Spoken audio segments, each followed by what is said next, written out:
those who become are those who never settle. They know that there is always a better and greater version.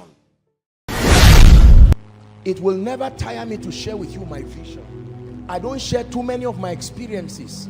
Remember, I told you, I know what this means. It was in this area that I was praying and fasting and crying before God, and all of a sudden my ceiling disappeared, and then here comes a strange being like a dinosaur and looks at me. The eyes is as one eye is as big as the head of a man, two eyes, fiery red eyes, and the tail was a snake. It had its own life, although it was attached to that being. And the being was looking at me, and I was looking at it. My God, I didn't bargain for this. What is all this now? What is this? I'm a preacher that is just teaching truth and wants to help people and make meaning out of my life. And this spirit looks at me. That was when I knew that in the realm of the spirit, there is a soul thermometer. They measure the rising of men. Listen, I tell you this, my brothers and my sisters, believe it. When you are rising, there is a system. I will show you shortly. By the time you rise to any significant level beyond certain threshold, there will be an invitation of certain guests, and they will say, gentlemen, we have watched you. We started watching your grandfather since he was a reverend. We watched your grandmother as a prayer warrior. Nobody rose beyond this level. What is these tongues you always pray every night, and these koinonia messages you are always listening to? They are doing something that is threatening our continuity in your family.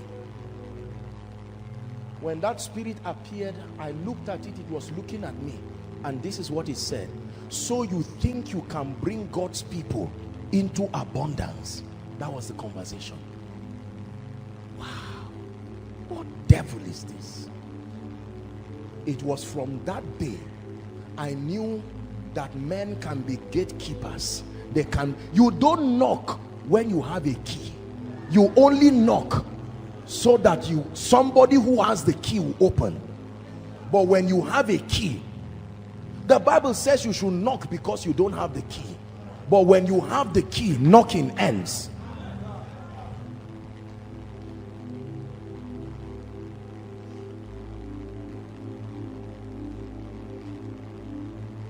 It was in 2007 I had a vision.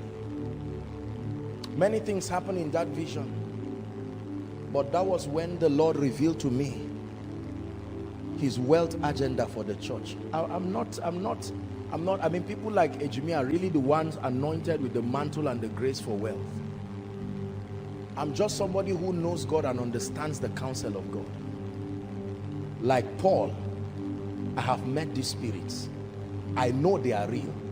So when I talk, I don't talk because I read a book. No, I've seen it. You see, there are things that when you see, you don't fear again. What are you going to be afraid of? The pride of men? Men that are like vapor? From that day, something happened to me. And I will give you the keys of David. He says, and you shall open a door that no man can shut, and shut a door that no man can open. You see, let me tell you, it is part of the burden of the apostolic ministry that God mandates you to laboriously go through that pain, but it's not for yourself. It is for the sake, please be sensitive, listen.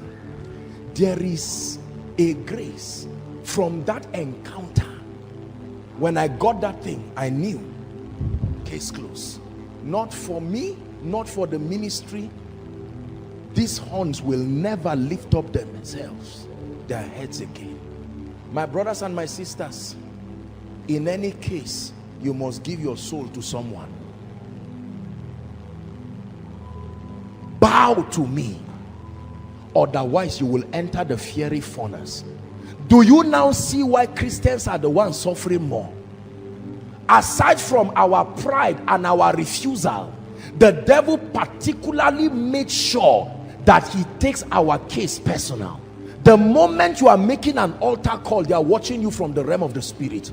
You come out and say, Lord, take my heart, take my life. Lord, I know I come from a family of 70 people and nobody ever handed their lives to you, but Lord, let me be the first. I give you everything. And when you are in your room praying alone, Lord, I will change, I will rewrite the history of my family. That thermometer is rising in the spirit and is being watched. You think you are alone, but there are witnesses. And a day will come when you will just say, Lord, I vow to you that no matter what you give me, you will be Lord over it. The devil will say, no, come quickly, meet this guy. This kind of commitment is the same thing as selling your soul to the devil. Halagbara, you are the mighty God. Hey, la Tobiju, you are the glory. Halagbara, hey, you are the mighty God. Hey, la Tobiju, you are the glorious. Halagbara, you are the mighty God. Hey, la Tobiju. One more time.